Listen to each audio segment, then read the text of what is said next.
So today's Off the Shelf is a personal story from an educator who shares with us her story from a time she lived in Japan and the lessons learned. She has experienced the culture and people and documented it in a book that holds valuable information for its reader. This morning we have Cheryl Morgan, author and educator, to tell us about her book, Journey East, Stories and Life Lessons from My Time in Japan. Cheryl, morning. Welcome to Smile Jamaica. Good morning, Neville. How are you? Thanks for having me.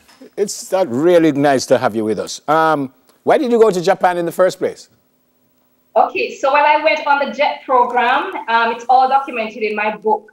I had no thoughts of going to Japan, but I had started Japanese classes in Jamaica, and then my sensei, who is my teacher at the time, she said to me, you know what, you will do well on the JET program. And then she sort of encouraged me.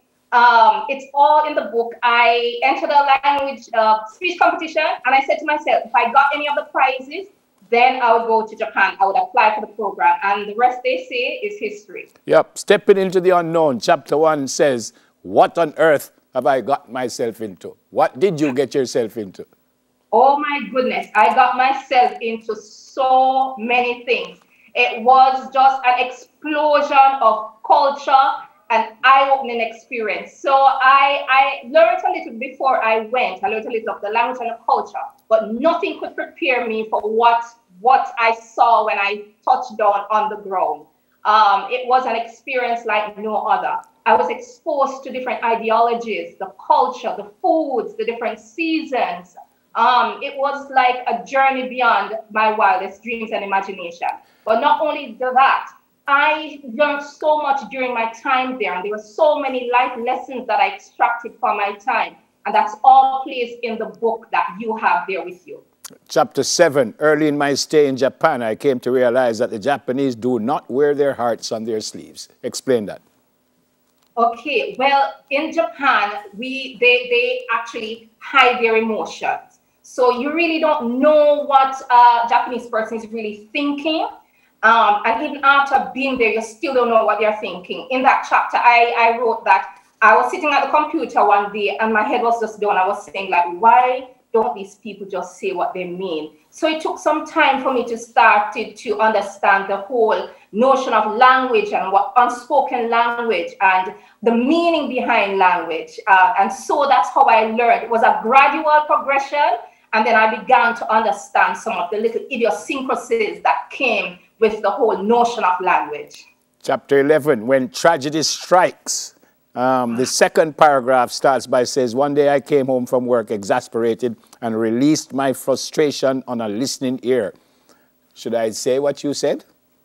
You can go ahead. Explain, what was the issue there? Why that headline when tragedy strikes? Well, you know what? It sort of takes me on an internal journey. So when I did that release, something happened to me. I went into the hospital. You'll find that out in the book. Yep. And at that time, I did a lot of introspection on just myself and how I was approaching everything. And then I had sort of a light bulb moment where I began to say, you know what? And I think the Lord spoke to me and said, you need to start understanding these people. And then I took a step back and began to do a lot of introspection with how I was actually dealing with my situation. So it was like a tragedy that woke me up from all of my internal self-dialogue. All right, just before you tell me how we get the book, where we get the book, would you do this again, having gone through all of that? If you had this opportunity from day one, would you do this again? I would. It's something that I wouldn't trade for the world. And if I have the opportunity to do it again, I would do it 100 times, yes. Where can we get the book? We can get the book in Jamaica at Fontana Pharmacy, Barbican. We can also get it online at Amazon.com. All right. Anyone want to say hi to in Jamaica? Sure. Hi to my family, my mom, my sisters, my brothers, my nephews, my niece, my in-laws, and everyone else, my friends. It has been a journey. Thank you for the support. Thank you to everyone who showed up at the book launch that I had just this Sunday online. It was a blast. And thank you, Neville, for having me. It's our pleasure. Next time I'll ask you if anybody you don't want to say hi to, because you just pick up the entire Jamaica. Good to see you. Stay safe, and God bless you. All the best. Thank you, Neville. Yeah, bye-bye. Cheryl Morgan, author and educator, telling us about her journey in Japan. Stories and life lessons from my time in Japan. She's not there now, by the way. So there you go. Soon come back. Still a little bit more left. We go until 11 o'clock, special time because of the Olympics. So every day on Smile Jamaica, we start at 9. Well, not on a Saturday, but every weekday we start at 9 until just before the Olympics end at August 8th. Soon come.